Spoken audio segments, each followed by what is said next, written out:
امت پہ تیری آ کے عجب وقت پڑا ہے، وہ دین جو بڑی شان سے نکلا تھا وطن سے، پردیس میں وہ دین آج غریب الغربا ہے، فریاد ہے اے کشتی امت کے نگہباں، بیڑا یہ تباہی کے قریب آن لگا ہے۔ اور کیا خوبصورت جملے کہے تھے کہ نبی پاک صلی اللہ علیہ وسلم نے، حضور نے فرمایا تھا میرا مومن ایک جان کی طرح ہوتا ہے، ایک جان کی طرح ہوتا ہے، ایک کو تکلیف ہو جسم کے ایک حصے کو سارا حصہ پریشان ہوتا ہے، فرمایا یہ ایک مکان کی طرح ہے، ایک اینٹ دوسری اینٹ کو مضبوط کرتی ہے، فرمایا یہ مضبوط لوگ ہیں، یہ مضبوط لوگ۔ حضرت عمر فاروق کا زمانہ ہے، ایک آدمی نے سیری بھیج دی ایک گھر میں بطور تحفہ، قحط کا زمانہ تھا، گوشت ملتا نہیں تھا، جانور، ایک آدمی نے سیری بھیج دی ایک آدمی کے گھر میں۔ اس نے کیا کیا؟ اس نے اپنی بیوی سے کہا ہماری تو خیر ہے، ساتھ والا پڑوسی زیادہ غریب ہے، ادھر نہ بھیج دے، یہاں گندم امیر شہر کی ہوتی رہی خراب اور بچی کسی فقیر کی فاقوں سے مر گئی، کہا ساتھ والے پڑوسی کے گھر سے میں کئی دنوں سے بھوک کی آوازیں، وہاں بھیج دے۔ اس کے گھر گئی تو اس کی بیوی شوہر کو مشورہ دیتی ہے، کہتی ہے میرے بچے تو دلیر ہے، ساتھ والے کے چھوٹے ہیں، وہ گزارا نہیں، ادھر نہ بھیج دیں۔ ادھر گئی، ایک روایت ہے 7 گھر، ایک روایت ہے 21 گھر، 21 گھروں میں گھومتی ہوئی وہ سری پھر پہلے کے گھر میں آ گئی، اور پہلا صحابی کہنے لگا صرف تو نے ہی محمد کا کلمہ نہیں پڑھا، باقی 20 نے بھی پڑھا ہوا ہے، صرف تو نے ہی رسول اللہ سے یہ درس نہیں لیا، باقیوں نے بھی لیا ہے، اور صرف تیرے اندر ہی جذبہ احسار نہیں، تو ہی صرف مسلمانوں سے پیار نہیں کرتی، سارے ہی پیار کرتے ہیں۔ وہ سری پھر آ گئی ہے، اب کیا کرنا ہے؟ اب کیا کرنا ہے؟ تو امام نبوی نے لکھا ہے، وہ کہنے لگی کرنا کیا ہے؟ پکاؤں گی میں اور کھائیں گے 21 گھر، پھر بھی اکیلے نہیں کھائیں گے، پکاؤں گی میں اور کھائیں گے 21 گھروں کے مطابق شوربہ پکا، اور پھر برتن میں ڈال کے وہ بی بی ایک گھر کا دروازہ کھٹکھٹاتی ہے، کہتی ہے مصطفیٰ کے غلاموں نکلو باہر اور کھاؤ، اس لیے کہ جس نبی نے مجھے پیار کا حکم دیا اسی نے تمہیں بھی پیار کرنا سکھایا ہے، یہ رنگ چشم فلک نے سکھایا ہے۔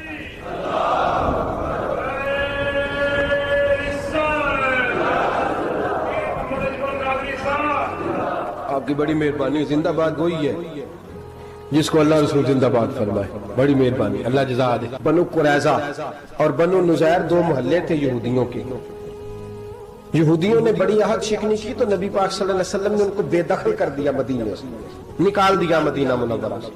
یہودی نکل گئے مدینہ طیبہ سے، تو جب وہ نکل کے جا رہے تھے تو ان کے مکان، ان کے باغ، ان کی جائیدادیں بچ گئیں۔ نبی پاک علیہ السلام نے انصار مدینہ کو پہلے بلایا، جاگ رہے ہیں نا آپ لوگ؟ پیسے آتے کسی کو برے لگتے ہیں، اب تو یہ بھی حلال حرام کی تمیز بھی اٹھتی جا رہی ہے، جائیداد، باغ، مال، علاقہ خالی ہوا ہے، وہ چلے گئے اور لوگ تو ڈھونڈتے پھرتے ہیں۔ اللہ خیر فرمائے، شاملہ جگہ ملتی نہیں اب شہروں میں، وہ کس کس نے نام کرا لی، کدھر گئی ہے کوئی خبر ہی نہیں، خالی جگہ پڑی ہے۔ میرے نبی پاک علیہ السلام نے پہلے انصار مدینہ کو بلایا، حضور نے فرمایا انصاریوں بہت بڑی جائیدادیں یہودیوں کی، بنو نذیر اور بنو قریظہ محلے خالی ہو گئے، میرا دل کرتا ہے وہ تمہیں دے دوں، اس لیے کہ تم نے اپنے مہاجر بھائیوں کے ساتھ بڑا تعاون کیا، جائیدادیں تم نے دے دی ہیں، مکانات دے دیے ہیں، بڑا کچھ تم نے دیا ہے، میرا دل کرتا ہے وہ تمہارے نام کر دوں۔ تو انصار مدینہ کیا کہنے لگے یا رسول اللہ دے تو ہم نے دیا ہے پر وہ بیچارے جھچکتے ہی رہتے ہیں، وہ جھچکتے ہی رہتے ہیں، کھول کے ہماری چیزیں استعمال نہیں کرتے، تو حضور ہم تو پہلے ہی انصار ہیں، ہمارے پاس بڑا کچھ ہے، آپ مہربانی فرمائیں وہ سارا کچھ مہاجروں کو دے دیں، مہاجرین کو ہمیں نہیں چاہیے۔ اب چلے گئے بات کر کے، میرے حبیب پاک نے مہاجروں کو بلا لیا، فرمایا بنو نذیر اور بنو قریظہ قبیلے کی جائیدادیں آئی ہیں، تمہارے پاس بظاہر جو چیزیں ہیں بھی وہ بھی انصار مدینہ کی ہیں، تو میرا یہ خیال ہے کہ وہ سارا کچھ تمہیں دے دیا جائے۔ ابو بکر صدیق رضی اللہ تعالیٰ عنہ کہنے لگے یا رسول اللہ صلی اللہ علیہ وسلم ہمارے انصار بھائیوں نے ہمارے لیے دل تک کھول دیے ہیں، حضور انہوں نے ہر چیز بانٹ کے ہمارے سامنے رکھ دی ہے، ہم اتنے خرد غرض ہیں کہ سارا کچھ لپیٹ جائیں، کہ حضور ہمارے پاس جو مکان ہے وہ ہے، ہم کاروبار کر رہے ہیں، تجارتیں کر رہے ہیں، مزدوریاں کر رہے ہیں، ہم انشاءاللہ اور بنا دیں گے، آپ یہ ہماری طرف سے ہمارے انصار بھائیوں کو گفٹ کر دیں گا۔ آپ انہیں دے دیں. میرے حبیب کی آنکھوں میں آنسو آ گئے. میرے نبی پاک علیہ السلام رو پڑے. یا رسول اللہ آپ کیوں روتے ہیں؟ فرمایا تمہارا یہ بھائی چارہ قائم رہا تو اللہ اسلام کو بڑی قوتیں عطا فرمائے گا. اللہ طاقتیں دے گا اسلام کو اگر تمہارا یہ رنگ قائم رہا، یہ انداز. میرے غلاموں تمہارے یہ طور طریقے، ایک بھائی کہتا ہے دوسرے کو، دوسرا کہتا ہے تیسرے کو. عرض یہ کرنے جا رہا تھا کہ رسول کریم صلی اللہ علیہ وسلم نے یہ پیغام دیا امت کو. فرمایا دیکھیں نا کتنے بڑے لفظ ہیں. یہ نہیں فرمایا دوزخ میں جائے گا، یہ نہیں فرمایا کہ اسے جہنم کی سزا ملے گی. میرے نبی نے فرمایا میں اسے مومن مانتا ہی نہیں، میں اسے مسلمان اپنا مانتا ہی نہیں. حضور کسے؟ فرمایا جو پیٹ بھر کے کھاتا ہے اور اس کا ہمسایہ بھوکا سو جاتا ہے. میں مومن ہی نہیں مانتا. سزا تو تب ملے گی نا کہ جب میں کسی سزا کا اعلان کروں. میں مانتا ہی نہیں، وہ میرا ہے ہی نہیں. خود پیٹ بھر کے کھا رہا ہے، ہمسایہ اس کا بھوکا. میں نہیں مانتا انما المؤمنون اخوہ، مومن بھائی بھائی. میں مانتا ہی نہیں اسے. اور میرے حبیب پاک اتنے بڑے لفظ حدیث میں اور کہیں نہیں ملیں گے. آپ اتنے بڑے جملے کہیں نہیں ملیں گے. میرے نبی پاک نے فرمایا اللہ کہے گا قیامت کے دن. کون؟ اتنے بڑے لفظ حدیثوں میں ملتے نہیں جتنے یہ ہیں.